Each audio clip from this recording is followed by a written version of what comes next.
There's no version of life that doesn't include setbacks. No matter how well you plan, how disciplined you are, how much you want it, there will be resistance.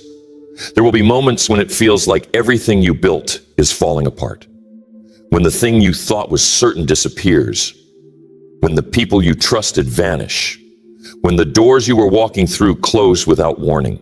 And in those moments, you have a choice. You can collapse, or you can come back stronger. Setbacks are not the end. They're invitations. They're turning points. They're opportunities to rebuild with more wisdom, more clarity, more force. But most people don't see them that way. Most people let the pain stop the progress. They let the failure define their identity. They confuse rejection with reality. And instead of rising, they freeze. They fold. They settle. But that doesn't have to be your story. You can train yourself to respond differently, to stand in the rubble and start rebuilding, to reframe the loss, to extract the lesson, to refocus your energy. And when you do that, when you respond with power, you become a different kind of person. You become unshakable, not because you're immune to struggle, but because you refuse to stay down. The most resilient people are not the ones who never get hit. They're the ones who always get back up. They don't avoid the breakdown. They rise through it. They use it. They let it shape them, sharpen them, stretch them.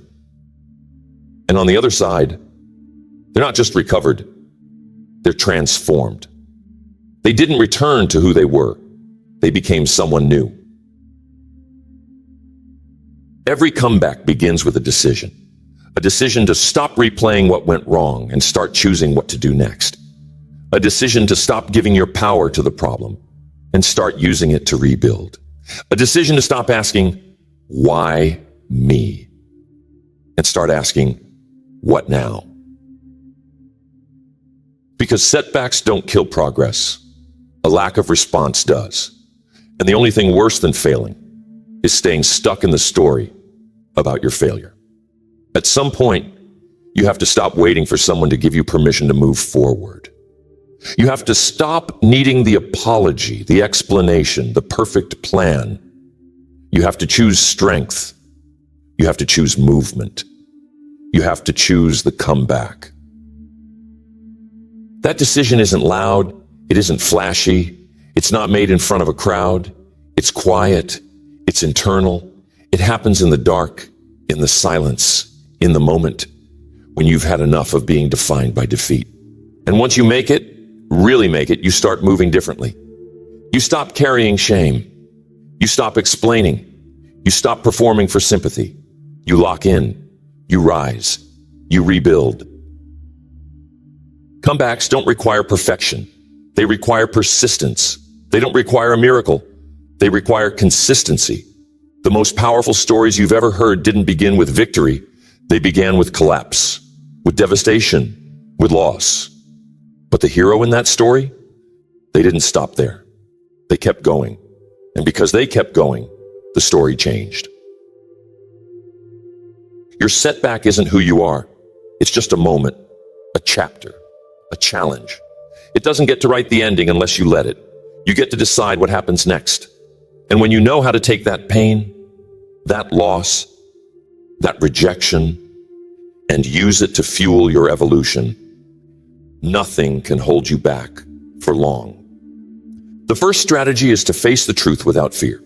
When setbacks hit, the natural instinct is to run, to avoid, to look away, to pretend it didn't happen, to shift blame, to minimize the loss, to numb the pain. But you cannot change what you're not willing to confront. And the truth, even when it hurts, is always the starting point of a real comeback. There's no transformation without honesty, no rebound without reality, no clarity without confrontation. You have to face the situation head on, not with panic, but with presence. You have to strip the story back to what actually happened. What did I do? What did I allow? What pattern repeated? What decision led me here? Not to shame yourself, but to find the facts, because clarity is power. Most people get stuck, not because the problem is too big, but because their ego is too loud. They'd rather protect their pride than rebuild their life. They want to be right more than they want to be free. But you can't grow through a setback if your identity is attached to the version of you that caused it. You have to be willing to evolve. And that begins with truth. You take a deep breath. You sit down. You say, this is what happened. No more excuses. No more denial. No more distractions. This is where I am. This is what I lost. This is what I allowed. This is what I avoided. This is what I need to learn. And that moment of honesty, that's the pivot point. That's the shift. That's where healing begins. You will never heal in what you're still hiding from. You can't move forward while dragging lies behind you. The truth might sting, but lies rot. They poison your progress. They delay your comeback. They keep you stuck in shame when you should be building something new. When you tell the truth, you cut through confusion. You silence the noise. You reclaim your power. You stop looking for someone else to fix it. You stop performing for sympathy. You stop begging for a redo. You start designing your response. You take the pen back. You take your voice back. You take your future back. And this kind of truth isn't about reliving the pain. It's about removing the weight. Because when you tell the truth, you take the emotional charge out of the setback. You see it clearly. You stop dramatizing it. You stop defining yourself by it. You stop being the victim and start being the architect. You stop needing people to agree with your version of the story. When you're honest with yourself, you don't need validation from anyone else. You don't need to argue your point. You don't need to convince someone else to see it your way. Because truth gives you peace, and peace lets you move. And here's the power of truth. It's where forgiveness lives. You can't forgive yourself for what you won't admit. You can't forgive others for what you keep burying. But once you see it clearly, you can say, this happened. I own it. I release it. I'm done carrying it. And from that place, you can begin again. It doesn't mean it didn't matter. It doesn't mean it didn't hurt. It means it no longer holds your power. You've acknowledged it. You've faced it. And now you're using it. Using the lesson, using the pain, using the insight to rebuild better, stronger, cleaner, clearer. There is nothing more courageous than telling yourself the truth, because it means you're done pretending, done performing, done defending what broke you, and now you're available for the real breakthrough. Because real healing only happens in truth. Real clarity only shows up in truth. Real freedom begins the moment you say, this is where I am, and I'm ready to rise. The second strategy is to separate your failure from your identity, because the setback is something you went through. It is not who you are. You lost a job. You didn't lose your value. You made a mistake, but you're not a mistake. You fell short, but you're not broken. Your setback happened to you, but it does not define you, unless you let it.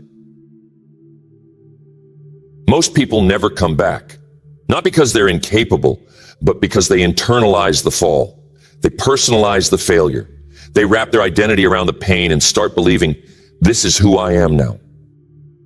But you're not what happened to you. You're what you decide to do next. And that decision starts when you stop labeling yourself based on a season. Failure is an event. It's not a personality trait. It's not a permanent title. It's an experience, and a useful one, if you allow it to teach you instead of bury you. Every person you admire has failed more than they've succeeded. The difference is they didn't stop at failure. They didn't let one moment become their identity. You can't heal if you're still calling yourself names. You can't grow if you're still carrying shame. You can't create a comeback if you're dragging the belief that you're not worthy of one. At some point, you have to separate what happened from who you are. You have to stop saying, I'm not good enough, and start saying, that didn't work, but I will. This is the moment where self-compassion meets strength, where you stop punishing yourself and start parenting yourself. You speak to yourself with honesty, yes, but also with respect. You say, I didn't get it right, but I'm learning, I'm growing, and I am not staying here. That voice, that energy, that's the beginning of transformation. Because identity drives behavior. If you see yourself as stuck, you will act stuck. If you see yourself as a failure, you will repeat failure. But if you shift the identity, even before the results shift, your actions will follow. You'll walk like someone who's building again. You'll move like someone who's rising. You'll show up like someone who still believes in what they carry. One of the most important questions you can ask after a setback is, who do I believe I am right now? Not, what did I do? Not, what did I lose? But who am I choosing to become in the middle of this? Because your comeback won't be powered by your resume. It will be powered by your identity, by the story you decide to tell yourself when everything feels uncertain. This doesn't mean you ignore what happened. It means you stop letting it own you. You extract the lesson without absorbing the lie. You rebuild your confidence from the inside out, not by pretending, but by choosing. Choosing to define yourself by your potential, not your past. And it's not one choice, it's daily. You will feel the pull to shrink. You will feel the weight of doubt. You will hear the old stories rise up. But every time you remind yourself, I am not what I went through. I am not what I lost. I am not the worst thing that happened to me. You take your power back. You anchor your identity in truth. You become someone who rises, not because you have to, but because that's who you are. That's what you do. You've stopped tying your worth to a result. You've started tying it to your resilience, your character, your decision to grow. That identity, anchored in strength, not in shame, is what will carry you through.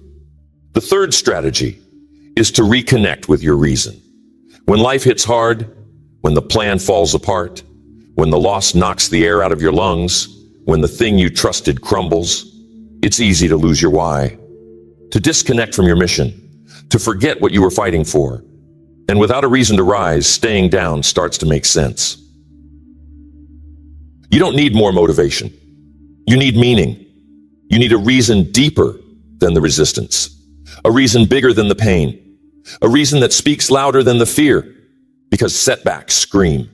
They scream doubt, shame, confusion. And unless your why is louder, you'll believe them. Your comeback begins the moment your purpose becomes non-negotiable.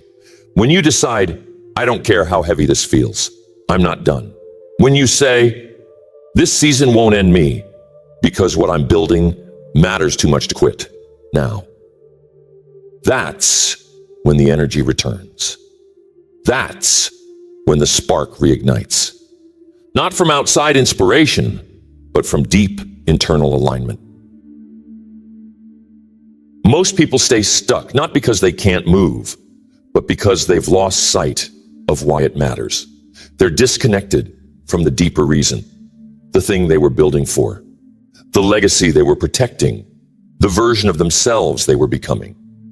When the vision fades, the fight does too. This is why your reason has to be personal, emotional. It can't be vague. It can't be borrowed. It has to be yours. You need a reason that grabs your heart, that brings tears to your eyes when you think about quitting, that makes comfort look like a threat and mediocrity feel like betrayal. Maybe it's your kids. Maybe it's your name. Maybe it's your future self. Maybe it's the life you said you'd build and the version of you who's still waiting on you to show up. Whatever it is, write it down. Revisit it often. Speak it out loud. Tattoo it on your mind, because your reason is what holds you when everything else falls apart. When you're in the middle of the storm, logic won't save you. Numbers won't save you. You need emotion. You need fire. You need something that reminds you why you started and convinces you not to stop. Your reason will do that if you stay connected to it. Reconnect by remembering. Remember who you were before the pain. Remember the promises you made to yourself. Remember the vision you had when you still believed. And then ask yourself, what kind of person do I want to be on the other side of this? Because your comeback is not just about recovering, it's about becoming. When your reason is clear, you stop bargaining with discipline. You stop negotiating with growth. You stop needing comfort to move. You move because it matters, because it's personal, because you know what's on the line. Your reason brings focus. It keeps you from chasing distractions. It keeps you locked in when everything around you tries to pull you away. It gives you something to aim at when life tries to bury you under a pile of noise. And it won't feel strong every day. That's normal. But when it fades, you revisit it. You remind yourself. You write it again. You speak it again. You refuse to let temporary discouragement erase long-term direction. Because when you have a reason, you don't need perfect circumstances. You just need to remember who you are and what you're building. You just need to move imperfectly, inconsistently, painfully, but still move because your why is stronger than the setback. The fourth strategy is to shift your language because the words you speak about your situation are shaping your relationship with it. Every time you describe your life, you reinforce it. Every time you tell the story of your setback, you either empower your future or re-energize your pain. Words are not just commentary, they are construction. They either build your comeback or keep you circling your breakdown. Most people don't realize how much damage their language is doing. They say things like, I'm just stuck, or nothing ever works out for me, or this always happens. And every time those words leave their mouth, their identity locks around the setback even tighter. Because what you speak becomes what you believe. And what you believe becomes what you expect. And what you expect becomes what you live. If you want to recover, you need to speak from a different place. Not from fear, not from frustration, from truth, from vision, from the person you are becoming, not the person who got knocked down. You don't deny the pain, but you don't give it the microphone. You don't keep rehearsing the same story if it's keeping you small. Start noticing your language, not just around others, but especially when you're alone. The way you talk to yourself after you fall. The words you choose when describing your challenge. Are they words of defeat or direction? Are they rooted in shame or in strength? Are you talking like a victim or like someone who's already started to rise? Language has energy.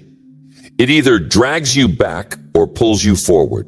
So when you fall, don't say, I'm a failure.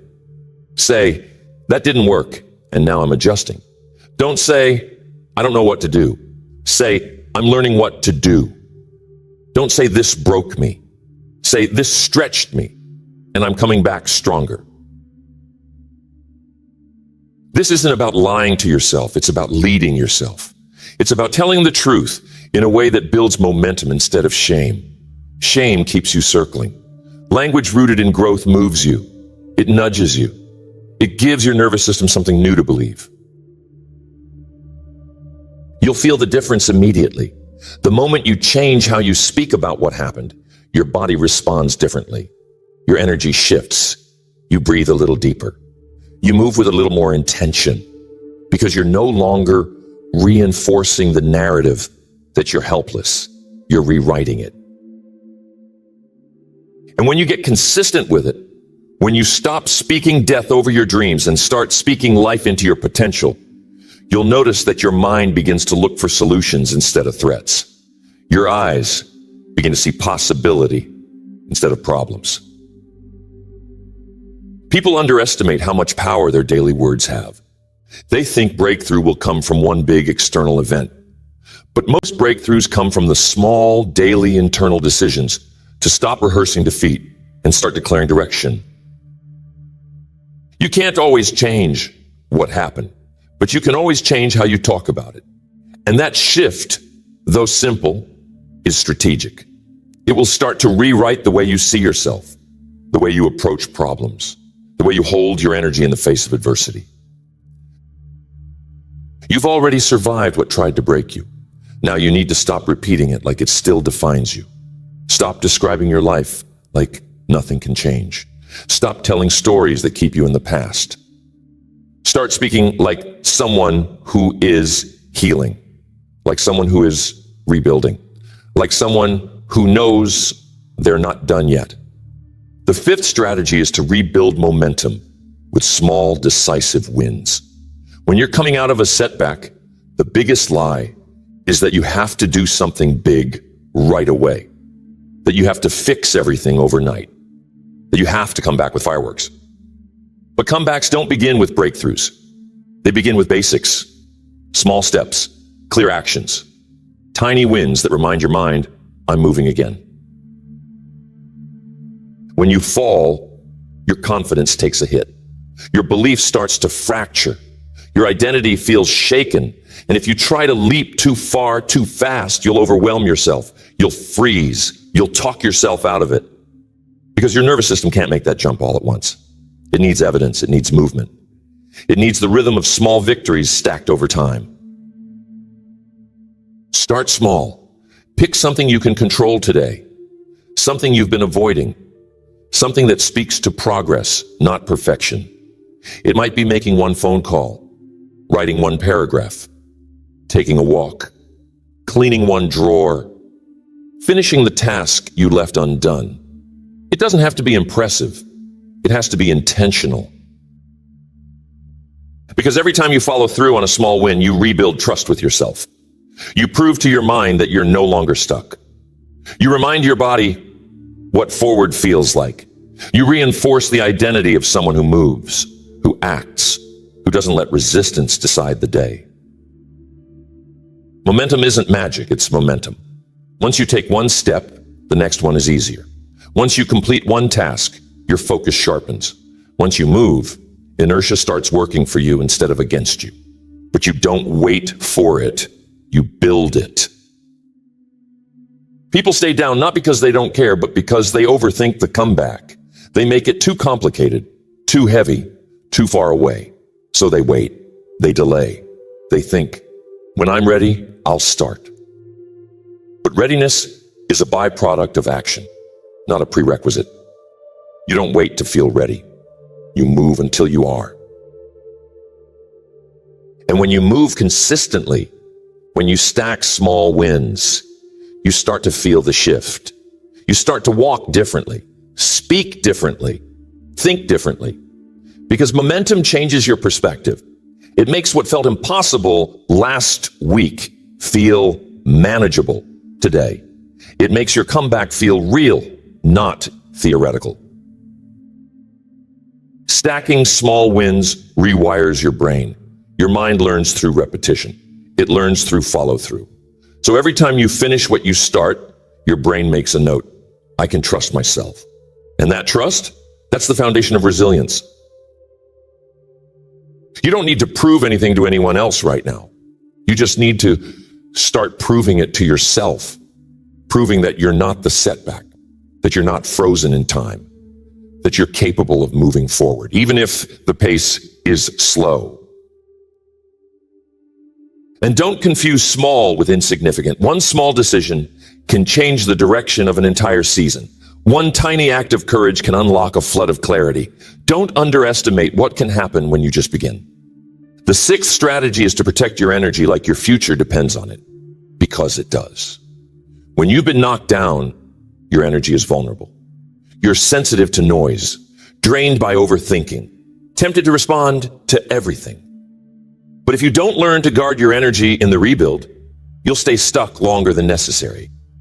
You'll spend the energy you need for your comeback trying to manage opinions, regrets, and internal chaos. You only get so much energy in a day. And that energy has to be invested, not scattered. It has to be directed toward healing, toward building, toward clarity, not toward explaining yourself to people who won't understand, not toward reliving what went wrong, not toward replaying conversations that already ended. The fastest way to stay stuck is to give your attention to things that don't feed your next step. It might be a conversation that doesn't need to be had, a person you're still trying to convince, a battle you were never meant to fight. When you're coming back, you need every ounce of energy focused forward. That means setting boundaries, not out of bitterness, out of stewardship. You don't allow everything into your space anymore. You don't engage every message, respond to every opinion, or carry every expectation.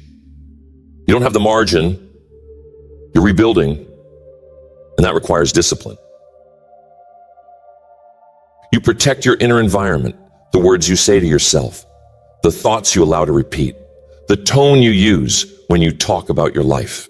Energy is not just physical, it's mental, emotional, spiritual. If you're drained all the time, it's not always because you're working too hard.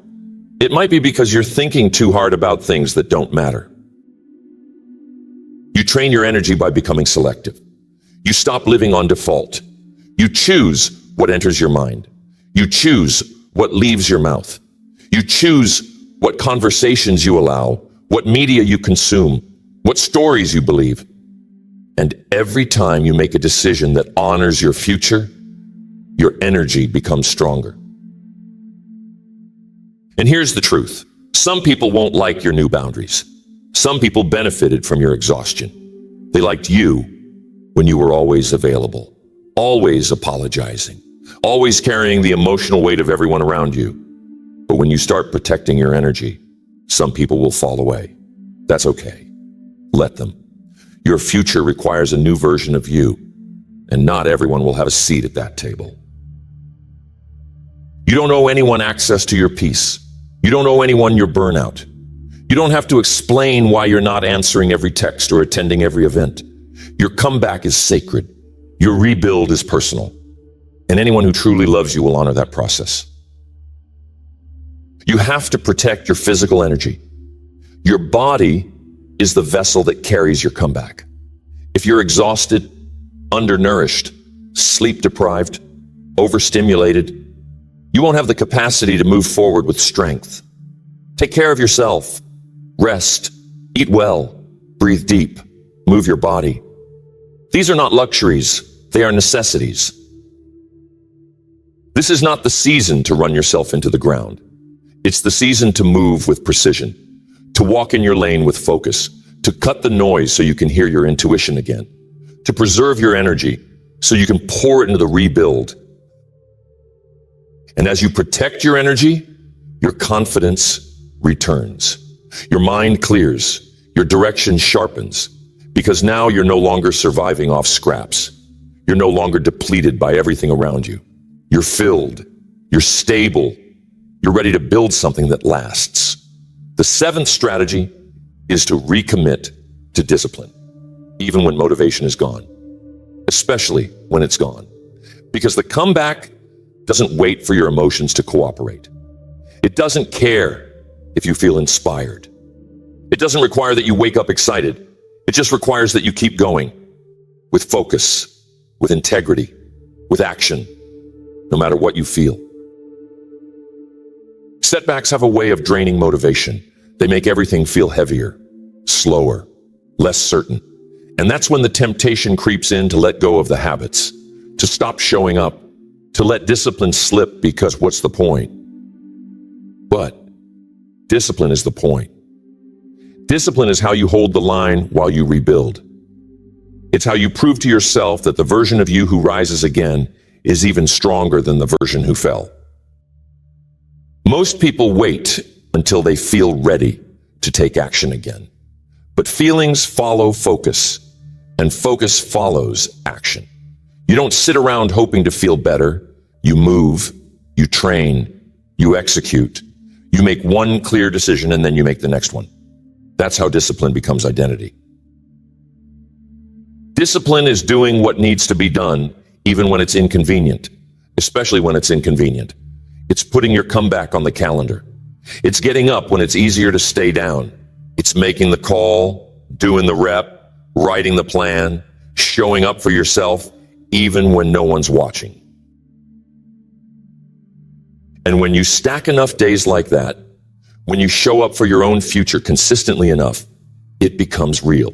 You stop hoping for a comeback. You start living it.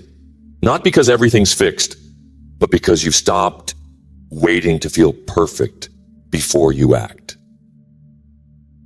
Discipline brings you back to center. It grounds you. It gives you rhythm when life feels chaotic.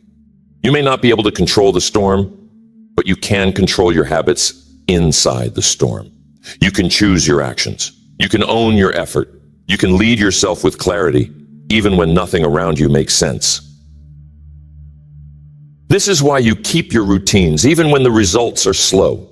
You keep your morning practices, even when the breakthrough feels far away. You eat well. You move your body. You stay accountable. Not because it's flashy, but because it's who you are now. Your comeback is built on structure. It's built on repetition. You rebuild your confidence by following through. You rebuild your stability by creating order. You rebuild your identity by choosing discipline over emotion, again and again until it becomes your new default. Discipline is not about force. It's about alignment. It's the decision to keep acting like the person you said you'd become, even when you don't feel like that person yet. And over time, that behavior becomes belief. That repetition becomes resilience. You don't need to be perfect. You just need to be consistent. You just need to show up. Even if you're crawling, even if it's messy, even if your best today doesn't look like your best yesterday. Discipline is flexible like that. It meets you where you are. It carries you when motivation won't. And eventually it transforms you, not just your habits, not just your outcomes. You, your mindset, your posture, your standards, your ability to trust yourself in any season. Because now you're not just hoping you'll make it. You know you will, because you're disciplined enough to keep going. The eighth strategy is to use pain as a path, not a prison, because the setback hurts. It knocks the air out of your chest. It leaves you confused, disoriented, grieving something you thought would last. Pain shows up fast. It doesn't ask for permission. And when it hits, you have two choices. Let it break you or let it shape you. Pain is a teacher, one of the most honest teachers you'll ever meet. It doesn't flatter. It doesn't sugarcoat. It tells you where you've been ignoring reality. It shows you what needs to be healed. It reveals where you've been settling. And it opens a door, not to punishment, but to transformation. Most people try to escape pain as fast as possible. They run to distraction, to denial, to busy work, to something, anything that keeps them from having to feel. But pain that is avoided gets stored. It hides in the background. And it keeps replaying itself in patterns and people and situations that feel different, but end the same. You can't heal what you won't feel. You can't use the pain if you keep burying it. The power comes not from avoiding it, but from stepping into it with courage and asking, what is this pain here to teach me? That question changes everything. Because pain always has a message. Maybe it's teaching you that you ignored your instincts, that you betrayed your boundaries, that you handed your power to something that didn't deserve it, that you outgrew a situation long ago, but stayed because it was familiar. Pain tells the truth, not to shame you, but to free you. And when you're willing to face it, not dramatize it, not drown in it, but face it, you find the lesson. You find the wisdom. You find the strength you didn't know was there. And that strength becomes the foundation for the comeback. You stop seeing the setback as punishment and start seeing it as preparation, as redirection, as divine alignment. Because sometimes the door closes not to ruin you, but to rescue you. And sometimes the pain is the thing that gets your attention when nothing else could. When you use pain as a path, you stop asking, why did this happen to me? And start asking, what is this building in me? You stop reliving the moment it broke and start leaning into the version of you it's breaking open. The stronger, wiser, more grounded you that only comes through fire. Pain doesn't mean you failed. It means you felt. It means you tried. It means you were brave enough to care, brave enough to risk, brave enough to believe. And now it's time to be brave enough to rebuild. This doesn't mean rushing through it. It means not wasting it.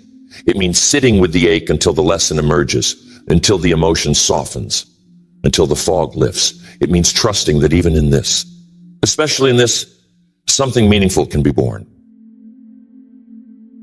Because some of your most powerful clarity will come from your deepest confusion. Some of your greatest growth will come from your greatest loss. And some of your most beautiful beginnings will start in the middle of your most painful endings. So don't let pain stop you. Let it teach you. Let it soften you without making you fragile. Let it strengthen you without making you hard. Let it shape you into someone who can hold the next season with more wisdom, more gratitude, more resilience than ever before. The ninth strategy is to get crystal clear on who you're becoming. Because after a setback, the worst thing you can do is try to return to who you were. That version of you didn't survive the storm. You did. That version of you didn't know what you know now, didn't carry what you now carry. The goal is not to go back. It's to evolve forward, to become someone new, someone deeper, someone stronger, someone with the wisdom that only failure, pain, and challenge can teach. You can't create a powerful comeback if your goal is to rewind. You need vision, not just to fix what broke, but to reimagine who you're becoming. Because people who don't know where they're going tend to repeat where they've been. And if you're not intentional, you'll fall back into the same patterns, the same environments, the same limitations that created the setback in the first place. The question isn't just, how do I bounce back? It's, who am I becoming because of this? What habits need to die? What beliefs need to shift? What boundaries need to be built? What clarity have I gained that needs to guide me now? When you get clear on who you're becoming, decisions get easier. You stop negotiating with the old version of you. You stop taking advice from people who only know your past. You stop trying to convince people to understand a version of you they've never met. Because this new version, it's not for everyone. It's for the life you're building now. You start saying no more. You start protecting your space more. You stop explaining and start executing. Not because you're arrogant, but because you're focused. Because you know exactly who you're becoming. And anything that doesn't align with that no longer fits. This is your chance to reset. Not just your habits, not just your schedule, your identity. You get to rewrite the narrative. You get to stop being the person who used to and start being the person who now is. You get to release in the guilt, the shame, the need to carry every mistake like a permanent label. You don't heal by dragging the old story into the new chapter. You heal by writing a new one, by speaking like the person you're becoming, acting like the person you're becoming, thinking like the person you're becoming, even before you fully feel like them. This version of you, they move with clarity. They don't wait for applause. They don't need permission. They know what matters. They've been through fire and they carry the lessons. They don't waste time. They don't apologize for growth. They show up with intention and protect what they're building. You build this version of you by making aligned decisions, not dramatic ones, not emotional ones, quiet, grounded, repeated decisions that reinforce your new identity. You make a plan. You create structure. You build rhythm. You say, this is who I am now. And then you live like it. And on the days you don't feel like it, you act like it anyway, because you're not faking, you're forming. And the more you form, the more you believe. The more you believe, the more you act. The more you act, the faster the old identity fades. And one day, it's gone. And you're not pretending anymore, you're just living the comeback. The 10th strategy is to finish the story. Not the story that happened. The story you're still writing. The story about what the setback meant. About what it did to you. About what it took from you. Or what it built inside you. Because every setback writes a first draft, but you get to write the ending. And until you do, it's not finished. Until you do, you're living in the middle of a sentence that's still open. Most people don't realize they're still living inside a story that they didn't choose. Something painful happened. Something collapsed. Someone left. Something failed. And instead of writing their own interpretation of that moment, they accepted someone else's. Or worse, they let silence finish the story for them. You know it's happening when you hear yourself say, I guess I'm just not meant for that. Or, I'll never recover from this. Or, people like me don't win. That's not truth. That's a story. A story that was born in pain. A story that's begging to be edited, to be rewritten, to be finished with strength, not shame. You have to reclaim authorship of your life. You have to stop waiting for someone to rescue the narrative. You have to stop acting like the chapter is over just because you hit a difficult line. Setbacks are not conclusions, they're commas. They pause the momentum, but they don't erase the mission unless you stop writing. You are not finished. Your comeback is not a fantasy. It's a decision. You get to pick up the pen and say, yes, that happened. Yes, it hurt, but here's what happened next. And you write that next part through your choices, through your response, through your discipline, your healing, your courage to rise again. And it doesn't have to be loud. You don't need to prove it to anyone. You don't need to make a speech. You don't need to post about it. Just finish the story quietly, strongly, intentionally. Finish it by showing up again, by rebuilding, by growing, by healing. Your future is watching. Your future is waiting. And it doesn't care what happened back there. It cares about what you do from here. It cares about how you close the loop, about whether you let that chapter define you or whether you use it to deepen the story of your strength. There is power in resolution, power in completion. Power in standing over the ashes of what broke you and saying, I'm still here, and I'm not just surviving, I'm writing something new. So decide to finish it. Decide to stop letting the pain be the last voice. Decide that you will rise, not by accident, but on purpose. Not someday, today. Not when it's all fixed, now. You already have everything you need. The comeback starts with you. Turning a setback into a comeback isn't just about what you do, it's about who you become in the process. It's not about bouncing back to the same place, it's about rising into something stronger, something wiser, something more complete. Because if you walk through fire and come out unchanged, you miss the lesson, you miss the power. And the power is this: you were never defined by the fall, you were defined by the rise. Every person who's ever inspired you, every leader you've ever looked up to, every story that ever moved you, it all had a setback in it. A moment where it looked like the end. A moment when there was every reason to quit. And what made the story powerful wasn't the pain. It was the choice to keep going. That's what makes a comeback mean something. You don't need to get it all back. You don't need to recreate the past. You just need to take the next right step, and then another, and then another. Because comeback stories are not written in one massive leap. They're written in daily decisions. To stay focused, to stay grounded, to stay committed to growth, even when it's hard, especially when it's hard. You're not the same person you were before the setback, and that's the point. You've seen some things now. You've lost some things. You've learned things the hard way. And that learning, that scar tissue, that weight you carry for longer than you should have, that's your fuel now. That's your wisdom now. That's your strength. It's easy to celebrate success, but what's far more powerful is learning how to celebrate recovery, learning how to honor the quiet strength it takes to get back up, to start again, to rebuild when no one's clapping and nothing's guaranteed. That is a sacred kind of power, a rare kind of resilience, and it's already inside you.